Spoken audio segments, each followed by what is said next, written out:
حالا براتون پیش اومده که لپتاپ یا کامپیوترتون هیچ وای فای رو نتونه پیدا کنه، یا حتی اگه پیدا کنه بهشون متصل نشه، یا حتی اگه به وای فای ها متصل بشه نتونه هیچ سایتی رو یا هیچ مرورگری رو باز کنه.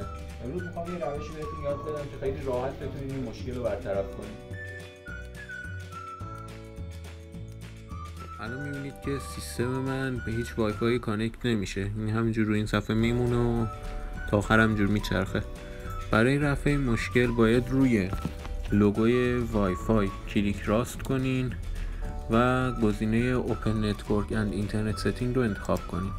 اینجا روی Change Adapter Option کلیک میکنین، روی لوگوی وای فای کلیک راست Properties و روی اینترنت پروتکل IPv4 باید کلیک کنیم. میبینیم که اینجا DNS به دستگاه داده شده و باید روی حالت اتوماتیک قرار بگیره.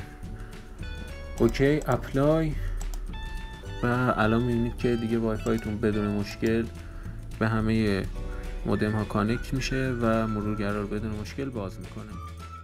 این مشکل معمولا وقتی به وجود میاد که شما از VPN های فری استفاده کنید یا وارد سایتی میشید و دسترسی اون سایت رو به اینترنتتون باز میکنین و اون سایت به صورت خودکار DNS شما رو عوض میکنه.